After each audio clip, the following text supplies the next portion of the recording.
Hey guys, it's Cryssy here. It is Saturday, November 27th, 2010, and you're tuned into episode 3 of Raid Chat.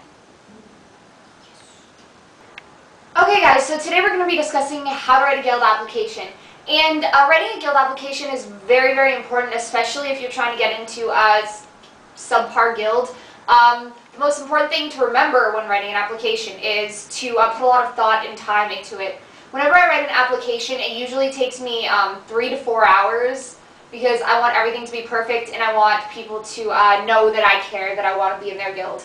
I'm usually very articulate. I don't really bring up gear score. I don't talk about like my parody channel because that would be a silly idea. And I don't I don't stray away from subjects too much. I keep it on point and very, very outlined, and I don't go out of the outlines that I set for myself and that the application sets for me. So that's one thing to remember when writing a guild application.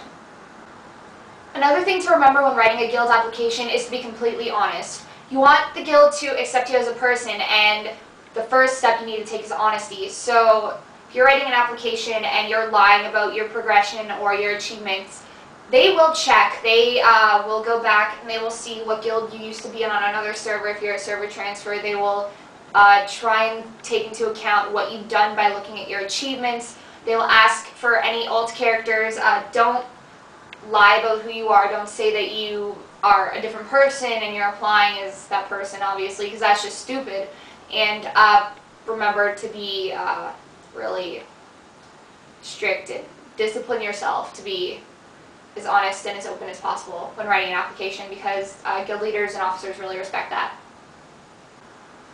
The third thing to remember when writing an application is to include a parse. This could be a healing parse, a DPS parse, whatever class you play, tanking parse. It's really important even if you are a healer, if you're a tank.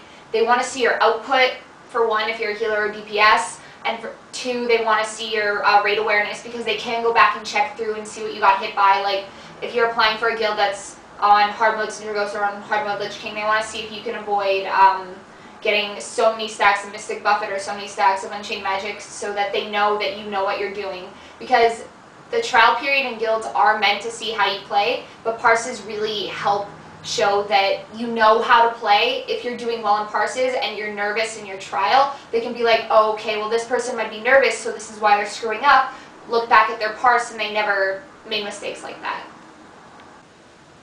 When apping to a guild in general, you really, really have to take into account that you are a trial.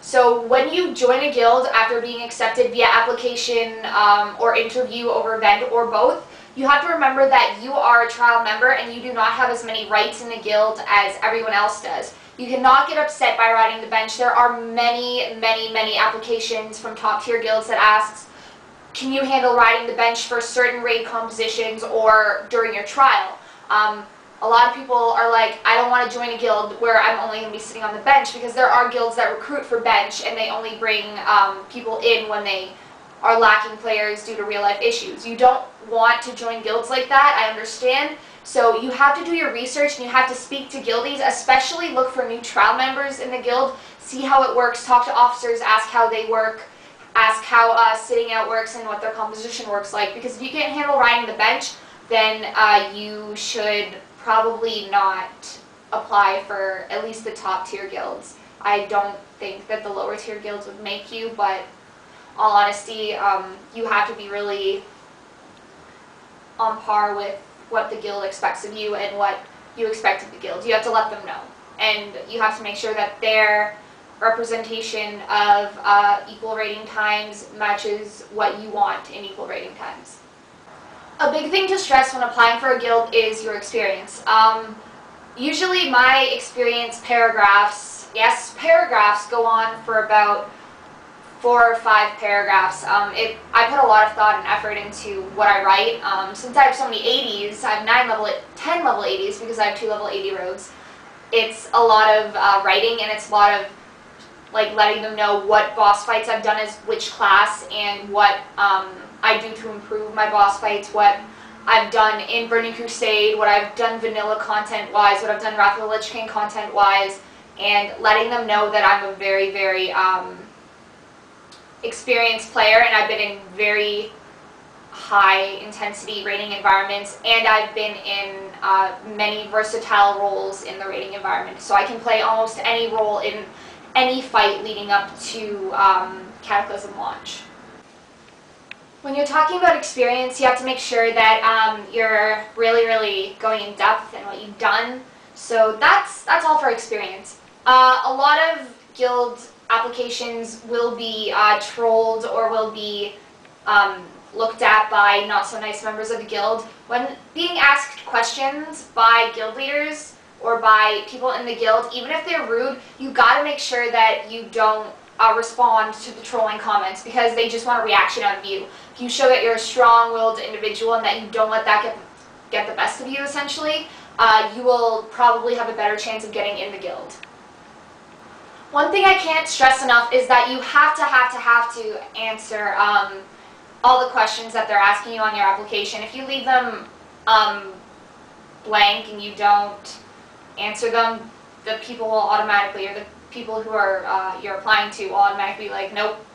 The best way to think about a guild application is thinking about like a job application, where you're putting all of your energy into it because you really want this so-called job or role in the raid. So yeah, that's pretty much it for guild applications on the writer side. For the people who are writing applications, who are reviewing applications, it's pretty straightforward.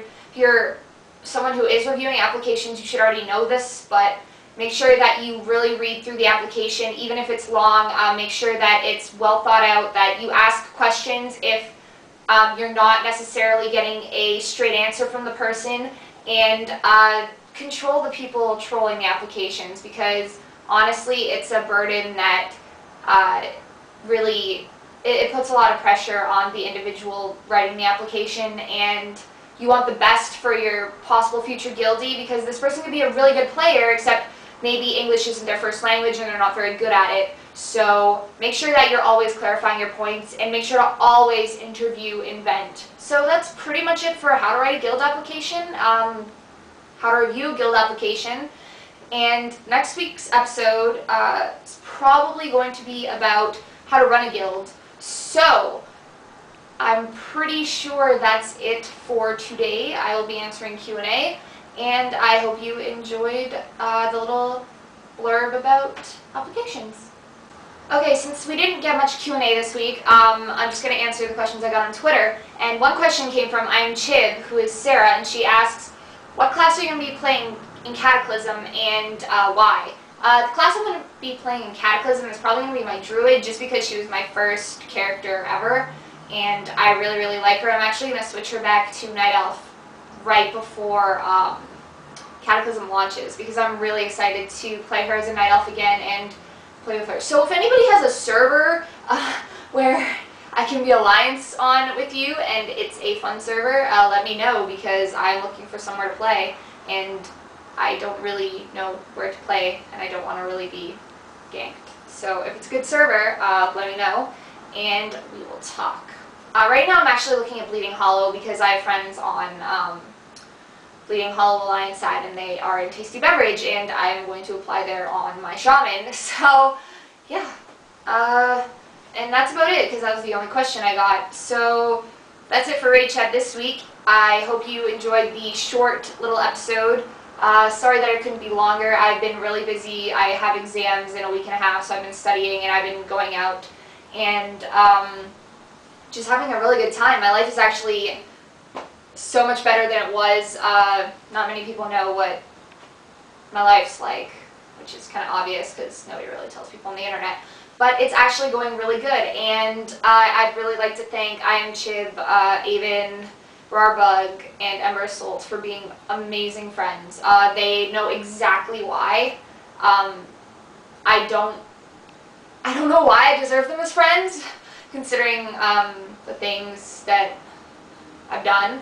But I love you guys. I love you, Mel, Sarah, Jesse, and Crystal. So just going to leave it off with that note, and I hope I got my point across today, and I'll talk to you guys soon. See you next week on Raid Chat.